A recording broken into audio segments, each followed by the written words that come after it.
आज हम बात कर रहे हैं कुछ उन पुरानी बीमारियों के बारे में जिनका इलाज उस पुराने ज़माने में नहीं मिला था और इसकी वजह से जितनी भी सोसाइटीज़ थी जिनमें उसने इफ़ेक्ट किया वो ख़त्म हो गई और निस्तो नाबूद हो गई। उनकी ग्रोथ बहुत कम हो गई।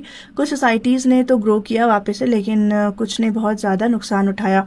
जो पहली बीमारी है वो ताउन, जिसे प्लेग भी कहते हैं, और ये पेलोपोनेशियन वॉर में लोगों को इसने इफ़ेक्ट करना स्टार्ट किया था। और तकरीबन 430 बीसी में इसने फर्स्ट टाइम अटैक किया था और इसकी वजह से 25 से 33% पॉपुलेशन उस एरिया की ख़त्म हो गई थी और वहाँ का जो लीडर था वो भी इवन इससे मर गया था। कहा जाता है कि ये बीमारी यानी कि ताउन या प्लेग पहली दफ़ा मशरिक़ से शुरू हुई थी और वहाँ से इथोपिया में आई, फिर फैलते फैलते इजिप्ट में आई, लीबिया में आई और वहाँ से एथेंस में आई। एथेंस में भी उनके पोर्ट के थ्रू आई थी ये। उस ज़माने में एथेंस का एक सिटी था, वहाँ पर एक स्ट्रेटजी फॉलो की गई क्योंकि वहाँ जंग हो रही थी। तो वहाँ जितने भी रेफ्यूजीज़ थे उन्हें एक शहर में इकट्ठा कर दिया गया। अब उन रेफ्यूजीज़ को एक शहर में इकट्ठा करने की वजह से जिन लोगों में बीमारी थी वो बीमारी फैलना शुरू हो गई ताउन की बाकी लोगों के अंदर भी। कुछ लोगों ने सर्वाइव किया उस बीमारी से और बहुत सारे लोग मर गए। जो सर्वाइवर्स थे उनका कहना था इस बीमारी में उन्हें बुखार हो जाया करता था, बहुत ज़्यादा थर्स्टी फील किया करते थे, वो छोटे छोटे दाने हो जाया करते थे, उसमें पस होती थी। डायरिया का उन्होंने डायरिया फेस किया इस बीमारी के अंदर। लेकिन अब तक भी इस बीमारी की जो कॉज है वो अननोन है, लोगों को पता नहीं चला। उस ज़माने में एक बात ये भी कही जाती थी, कॉन्स्पिरेसी थ्योरीज में से ये बात एक है कि एथेंस के जो दुश्मन थे स्पार्टन्स, उन्होंने ये बीमारी फैला दी थी और जितने भी वाटर रिजर्वायर्स थे, सप्लायर्स थे सिटी के, उसके अंदर ये बीमारी फैला दी थी और लोग इसकी वजह से मुतासर हुए। जो दूसरी बीमारी है वो है ब्लैक डेथ। कहते हैं कि जो ताउन की ही एक्सटेंशन थी वो ब्लैक डेथ थी, क्योंकि इसमें भी ब्लैक कलर के और बहुत स्वेल हुए हुए ज़ख्म हो जाया करते थे और ताउन से मिलती जुलती ये बीमारी थी और ये यूरोप में आई 1346 से 1353 के अंदर। इस दौरान यूरोप ने ब्लैक डेथ को फेस किया और ये बैक्टीरिया की वजह से फैली थी। एक ट्रेड शिप थी जो कि यूरोप में आई और एक पोर्ट था वहाँ मिसीनिया के नाम से, और मिसीना में आई वो ट्रेड शिप। उसके अंदर जो सेलर्स थे कुछ तो मर चुके थे लेकिन कुछ मरने वाले थे। जब यूरोप के लोगों ने उन लोगों को देखा तो देखा कि प्लेग के जो सिम्टम्स हैं, ताउन के जो सिम्टम्स हैं, निशानात हैं, अलामतें हैं, उन लोगों के अंदर पाई जाती हैं। तो यही कहा गया कि इनको प्लेग हो गया था और उनकी वजह से ये लोग मर गए हैं या मरने वाले हैं।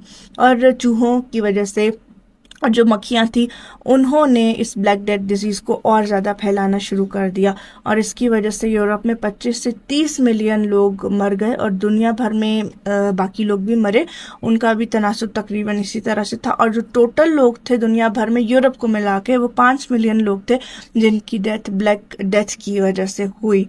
और जो अगली बीमारी है जिसने बहुत सारे लोगों की जान ली, जो कि वबा की सूरत में फैली और लोगों के पास इसका कोई सोल्यूशन नहीं था, वो है स्मॉल पॉक्स यानी कि चीचक। ये एक वायरस से फैलती थी और ये हाईली इन्फेक्शियस डिजीज़ थी। लोग जब एक दूसरे से इंटरेक्ट करते थे तो उससे ये एक इंसान से दूसरे इंसान के अंदर फैलती थी। 1350 BCE में कहा जाता है कि ये बीमारी स्टार्ट हुई और इसके जो केसेस हैं वो इजिप्शियन ममीज़ में मिले थे। उस दौर में कहा जाता है कि पुराने ज़माने में उन ममीज़ के अंदर ये बीमारी होती थी और उसकी वजह से वो मर भी गई क्योंकि उस वक्त इलाज नहीं हुआ करता था। एक रिसर्च के मुताबिक ये कहा जाता है कि ये बीमारी तकरीबन 10,000 साल पुरानी है। ये कहा जाता है, रिसर्च ने ये साबित किया है उनके अकॉर्डिंगली। और इस बीमारी में भी छोटे छोटे से दाने हो जाते हैं जिनके अंदर पस हो जाती है और जब ये दाने ठीक होते हैं या अगर इससे चूँकि खुजली बहुत ज़्यादा होती है, अगर खुजाया जाए तो बहुत निशान बन जाते हैं, स्पेशली फेस पे इसके बहुत निशान बन जाया करते थे। और जो लोग इससे मर जाते थे उनका तो उनकी परसेंटेज 30% थी, मगर जो लोग बच जाया करते थे उनकी पूरी बॉडी पे इसके निशानात पड़ जाते थे यानी चीचक के, और वो अंधे भी हो जाया करते थे। फिर 18th सेंचुरी में एक इंग्लिश फिजिशियन आया जिनका नाम था एडवर्ड जेनर। उन्होंने इस पे काम करना शुरू किया और उन्होंने ऑब्जर्व किया सबसे पहले कि जो गवाले होते हैं उनके अंदर काउ पॉक्स हो जाता है और जिन्हें काउ पॉक्स हो गया था उनके अंदर थोड़ी इम्यूनिटी थी और उन्हें स्मॉल पॉक्स ने मुतासिर नहीं किया था। फिर जो वो साइंटिस्ट थे या फिजिशियन थे एडवर्ड जेनर, उन्होंने इस बीमारी पे यानी कि चीचक पे काम करना शुरू किया और 1796 में पहली दफ़ा जो वैक्सीनेशन है वो डेवलप कर ली थी। और with the passage of time इसका नंबर डिक्रीज़ होने लगा, और जो लास्ट केस था चीचक का सोमालिया में 1977 में रिपोर्ट हुआ था, और फाइनली 1980 में WHO ने ये डिक्लेयर कर दिया कि चीचक को दुनिया से इरेडिकेट कर दिया गया। अब कोई भी इंसान चीचक से मुतासिर नहीं है इस दुनिया में, और ये एक बहुत बड़ी अचीवमेंट थी पब्लिक हेल्थ की, कि एक ऐसी इंसानी बीमारी, ये वाहिद वो इंसानी बीमारी है जो कि दुनिया से इरेडिकेट कर दी गई है।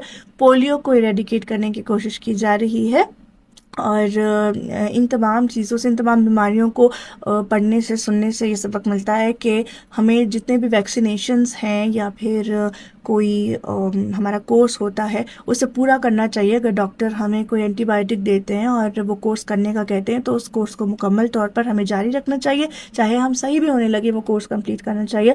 और जैसे पोलियो जैसे डिजीज़ हैं उनके वैक्सीनेशंस होते तो बच्चों को पोलियो के वैक्सीन ज़रूर करवाने चाहिए, ताकि पोलियो को हम इरेडिकेट कर सकें दुनिया से, और अपने बच्चों की ज़िंदगियाँ बचा सकें, उन्हें माजूरी से बचा सकें, और उनको एक कामयाब इंसान बना सकें।